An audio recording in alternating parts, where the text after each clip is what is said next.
Hello student, आपका फिर से स्वागत है हमारे चैनल पर, जहां पर हम कर रहे हैं टॉप 100 एमसीक्यू क्वेश्चन की सीरीज। हिंदी ए के क्षितिज में से हमने ऑलरेडी 50 क्वेश्चन कवर कर लिए थे और अब जो है 50 क्वेश्चन दोबारा करते हैं, ताकि हमारे जो टोटल 100 क्वेश्चन की सीरीज है फॉर दी फाइनल रिवीजन, आपका टर्म वन बोर्ड एग्जाम 9 दिसंबर को जो होने वाला है उसके लिए बहुत ही इंपॉर्टेंट वीडियो है, इसलिए आपको मिस आउट तो बिल्कुल भी नहीं करना चाहिए। तो अब चलते हैं हम डायरेक्टली क्वेश्चन नंबर 51 की तरफ। अब ये देखिए, क्वेश्चन नंबर 51 जो है हमारा स्टार्ट हो जाता है। इससे पहले जो हमने गाइस 50 क्वेश्चन करे थे ना, वो काव्यखंड में से करे थे, जिसके अंदर सूरदास के पद और राम लक्ष्मण परशुराम संवाद हमारे ऑलरेडी कवर हो चुके हैं। आज की वीडियो में दो होंगे गद्य खंड में से, नेताजी का चश्मा और बाल गोविंद भगत। तो आपका 51 क्वेश्चन क्या है, नेताजी की प्रतिमा चौराहे पर किसने लगवाई थी? तो नेताजी की जो प्रतिमा है चौराहे पर लगवाई थी नगर पालिका के प्रशासनिक अधिकारी ने। आप कंफ्यूज मत होना, क्योंकि इसमें चश्मे वाले और हालदार साहब का काफी इंपॉर्टेंट रोल है, बट आपको कंफ्यूज नहीं होना है। प्रतिमा जो चौराहे पर लगवाई थी नगर पालिका के प्रशासनिक अधिकारी ने। नेक्स्ट क्वेश्चन है, मूर्ति बनाने का कार्य किसको सौंपा गया था? तो मूर्ति बनाने का कार्य जो है कस्बे के हाई स्कूल के ड्राइंग मास्टर को जो है सौंपा गया था। नेक्स्ट क्वेश्चन है, हालदार साहब को क्या आदत थी? तो हालदार साहब का आप देखोगे इसमें काफी इंपॉर्टेंट रोल है। तो हालदार साहब को क्या आदत थी? पहले तो वो उस कस्बे से होकर गुजरते थे, वहां पर पान खाते थे और पान खाते खाते मूर्ति को देखते रहते थे। तो 53 का आपका ए ऑप्शन करेक्ट हो जाएगा। नेक्स्ट क्वेश्चन है, सेनानी ना होते हुए भी लोग चश्मे वाले को कैप्टन क्यों कहते हैं? तो सेनानी ना होते हुए भी लोगों जो है उन्हें कैप्टन इसलिए बोलते हैं क्योंकि उसके अंदर देशभक्ति का जज्बा था। तो 54 का आपका सी ऑप्शन करेक्ट है। नेक्स्ट क्वेश्चन है, हालदार साहब क्या देखकर दुखी हुए थे? तो हालदार साहब देशभक्तों के प्रति अनादर भाव रखने वालों को देखकर जो है काफी दुखी हुए थे, कि अभी भी लोग ऐसे हैं जो देशभक्तों के प्रति जो है अनादर के भाव रखते हैं। ठीक है, तो 55 का आपका सी ऑप्शन करेक्ट है। नेक्स्ट है, नेताजी की मूर्ति पर सरकंडे के चश्मे को देखकर क्या उम्मीद जगती है? तो नेताजी की मूर्ति पर लास्ट में आप देखोगे सरकंडे का चश्मा लग जाता है, जिससे एक ये उम्मीद जगती है कि जो नई पीढ़ी के लोग हैं उसके अंदर भी देशभक्ति की जो है थोड़ी थोड़ी उम्मीद बाकी है। तो 56 का बी ऑप्शन करेक्ट हो जाएगा। नेक्स्ट क्वेश्चन है, वो लंगड़ा क्या जाएगा फौज में, पागल है पागल, ये शब्द किसने कहे थे? ठीक है ना, तो ये शब्द बोला था पान वाले ने उस चश्मे वाले के लिए। ठीक है, 57 का आपका ए ऑप्शन करेक्ट हो जाएगा। नेक्स्ट क्वेश्चन है, हालदार साहब कस्बे में क्यों रुकते थे? तो हालदार साहब कस्बे में रुकते थे पान खाने के लिए, आप सभी को पता है। नेक्स्ट क्वेश्चन है, नेताजी का चश्मा नामक कहानी में देशभक्तों का अनादर करने वाला पात्र कौन है? मतलब इस वाले कहानी के अंदर कौन सा ऐसा पात्र है जो कि देशभक्तों का अनादर कर रहा है? तो वो कौन है? पान वाला है। ठीक है ना, 59 का डी ऑप्शन करेक्ट है। नेक्स्ट क्वेश्चन है, इस पाठ में पान वाले के चरित्र की प्रमुख विशेषता क्या दिखाई गई है? मतलब वो पान वाले के चरित्र की प्रमुख विशेषता ये दिखाई गई है कि वो सिर्फ बातों का धनी है। 60 का सी ऑप्शन करेक्ट हो जाएगा। नेक्स्ट क्वेश्चन है, नेताजी का चश्मा पाठ के लेखक कौन है? तो नेताजी का चश्मा जो पाठ है उसको लिखा है स्वयं प्रकाश ने। 61 का आपका सी ऑप्शन करेक्ट हो जाएगा। नेक्स्ट है, सुभाष चंद्र बोस की प्रतिमा किस वस्तु की बनी हुई थी? तो जो प्रतिमा है वो संगमरमर की बनी हुई थी। बी ऑप्शन हो जाएगा करेक्ट। आगे चलते हैं नेक्स्ट क्वेश्चन में, मूर्ति निर्माण में नगर पालिका को देर क्यों लगी? तो मूर्ति निर्माण में नगर पालिका को देर इसलिए लगी थी क्योंकि धन का अभाव हो गया था। नेक्स्ट क्वेश्चन है, सुभाष चंद्र बोस की प्रतिमा में क्या कमी रह गई थी? तो सुभाष चंद्र बोस की पूरी प्रतिमा तैयार तो हो गई, लेकिन उसमें एक कमी ये रह गई थी क्योंकि उसमें चश्मा नहीं था। ठीक है, तो 64 का आपका बी ऑप्शन करेक्ट हो जाएगा। नेक्स्ट क्वेश्चन है, सुभाष चंद्र बोस की प्रतिमा पर चश्मा किसने लगाया था? तो सुभाष चंद्र बोस की प्रतिमा पर जो चश्मा लगाया था वो लगाया था कैप्टन चश्मे वाले ने। ठीक है, तो आपका 65 का जो है हमारा सी ऑप्शन करेक्ट हो जाएगा। नेक्स्ट क्वेश्चन है, कैप्टन चश्मे वाले अपने गिने चुने फ्रेमों में से एक फ्रेम नेताजी की मूर्ति को क्यों पहनाता है? ठीक है, तो उसके पीछे का क्या रीजन था? क्योंकि कैप्टन को नेताजी की बिना चश्मे वाली मूर्ति आहत करती थी, उसे अच्छा नहीं लगता था।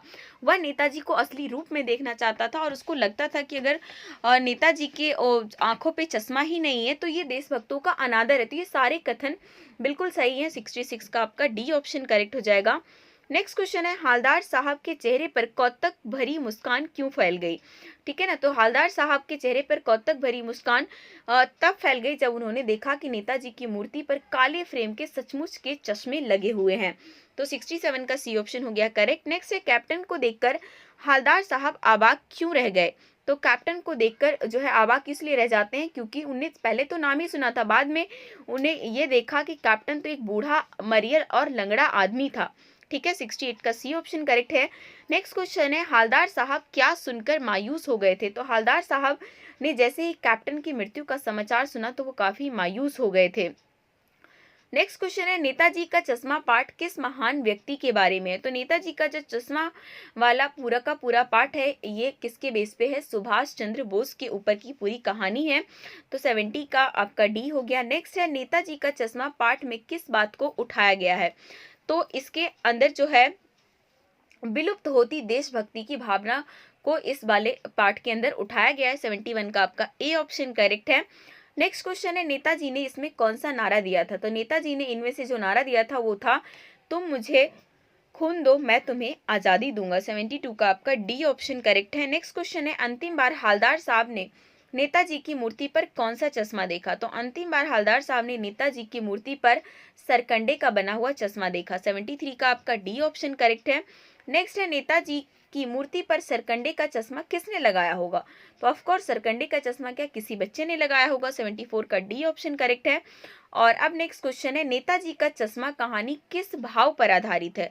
तो ये किस पर आधारित है? एक देशभक्ति भाव पर आधारित है। तो 75 हमारे क्वेश्चन कवर हो गए। अब हम आगे चलते हैं क्वेश्चन नंबर 76 से, जो आपका स्टार्ट हो जाएगा बाल गोविंद भगत वाला चैप्टर। तो क्वेश्चन नंबर 76 है हमारा, है क्या बाल गोविंद भगत आत्मा और परमात्मा के बीच कौन सा संबंध मानते थे? बाल गोविंद भगत का ये मानना था कि आत्मा और परमात्मा के बीच ठीक वैसा ही संबंध है जैसा कि प्रेमी और प्रेमिका के बीच में होता है। तो 76 का बी ऑप्शन हो गया करेक्ट। नेक्स्ट है, लेखक बाल गोविंद भगत के किस गुण पर मुग्ध थे? तो लेखक जो है वो बाल गोविंद भगत के मधुर गीत गायन के गुण पे मुग्ध थे। 77 का आपका सी ऑप्शन करेक्ट हो जाएगा। नेक्स्ट क्वेश्चन है, बाल गोविंद के गीतों को सुनकर वहां उपस्थित लोग क्या करते थे? तो वहां जितने भी उपस्थित लोग होते थे वो झूम उठते थे। 78 का आपका बी ऑप्शन करेक्ट है। नेक्स्ट है, बाल गोविंद किसके पद गाया करते थे? तो बाल गोविंद जो है वो कबीर के पद गाया करते थे। नेक्स्ट क्वेश्चन है, बाल गोविंद के गीतों में कैसा भाव व्यक्त होता था?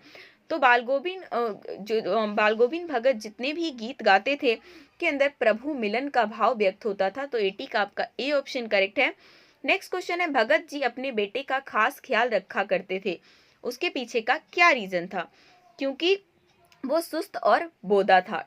81 का डी हो गया करेक्ट।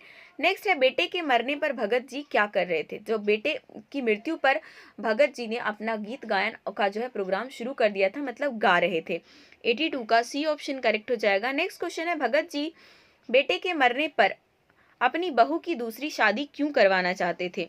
तो उसके पीछे ये वो चाहते थे कि उसकी बहू का भविष्य खराब ना हो, उसके सुखद भविष्य के लिए वो चाहते थे कि उसकी बहू की दूसरी शादी करवा दी जाए। तो 83 का ए हो गया करेक्ट। नेक्स्ट है, भगत जी की बहू उन्हें छोड़कर क्यों नहीं जाना चाहती थी?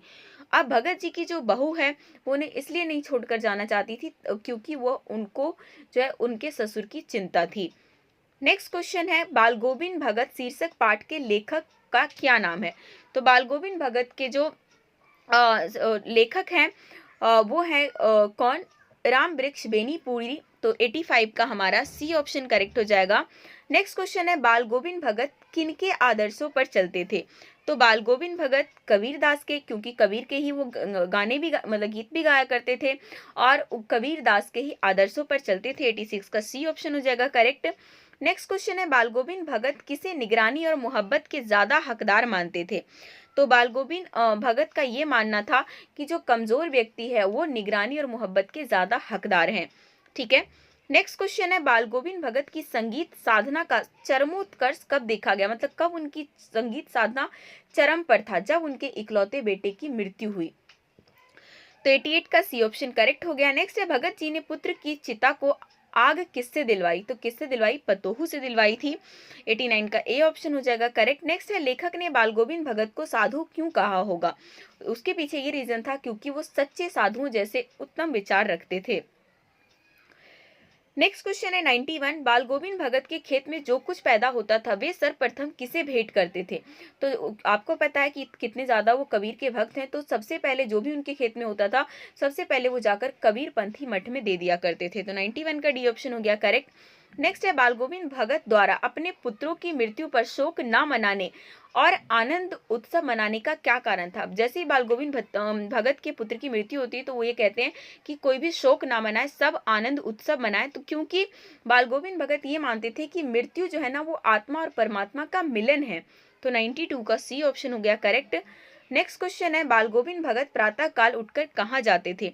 तो बाल गोविंद भगत जो है सुबह उठकर गांव से 2 मील दूर नदी में स्नान करने के लिए जाया करते थे। नेक्स्ट क्वेश्चन है बाल गोविंद भगत कौन सा वाद्य यंत्र बजाते थे। तो वो जो वाद्य यंत्र बजाते थे उसका नाम था क्या, खंजड़ी। 94 का सी ऑप्शन करेक्ट है। नेक्स्ट क्वेश्चन है बाल गोविंद भगत को कि पुत्र वधू को क्या चिंता थी, मतलब इसी वजह से तो वो छोड़कर नहीं जाना चाहती थी। हालांकि उसके ससुर ने बोल दिया था कि हाँ तुम चले जाओ और दूसरी शादी कर लो, लेकिन उसको क्या चिंता थी, जो उनकी पुत्र वधू होती है उनको ये चिंता थी कि बुढ़ापे में जो है भगत के लिए खाना कौन बनाएगा, बीमार पड़ जाए तो पानी कौन देगा, और इस उम्र में उनकी देखभाल कौन करेगा। तो सभी बातों की चिंता थी। नेक्स्ट क्वेश्चन है भगत का पुत्र वधू को उसके भाई के साथ भेजना उनके चरित्र के किस गुण को बोध कराता है।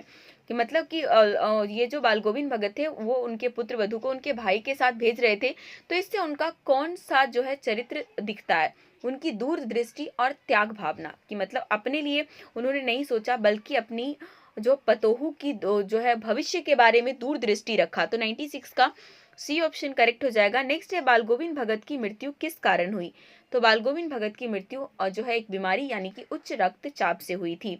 नेक्स्ट क्वेश्चन है बाल गोविंद कबीर को क्या मानते थे। तो बाल गोविंद जो है कबीर को साहब मानते थे। 98 का ए ऑप्शन करेक्ट हो गया। और 99 क्वेश्चन है बाल गोविंद भगत के संगीत को लेखक ने क्या कहा है। तो बाल गोविंद भगत के संगीत को के जो है लेखक ने जादू बोला है। 99 का डी हो गया। और अब हमारा लास्ट क्वेश्चन, कार्तिक मास आने पर बाल गोविंद भगत क्या करने लगते थे। तो जैसे ही कार्तिक मास आता था तो बाल गोविंद भगत प्रभात फेरी शुरू करने लगते थे। तो ये थी हमारी 100 क्वेश्चन की सीरीज। और गाइस जो आपके हिंदी ग्रामर की वीडियो है ना वो भी आपके चैनल की प्लेलिस्ट में अपलोडेड है ऑलरेडी, आप चेक कर सकते हैं कि class 10 Hindi MCQ super series, वहाँ पर आपको जो है हिंदी ग्रामर के जितने भी क्वेश्चंस आएंगे वो वीडियो भी ऑलरेडी वहाँ पर अपलोडेड है, तो वहाँ से आप देख सकते हैं। बाकी लिंक जो है मैं डिस्क्रिप्शन में दे दूंगी। बाकी अपने दोस्तों के साथ वीडियो को जरूर शेयर कीजिए, लाइक कीजिए, और चैनल पर नए जुड़े हैं तो सब्सक्राइब करके बेल आइकन भी क्लिक कर लीजिए ताकि नई वीडियो की नोटिफिकेशन आपको मिल सके।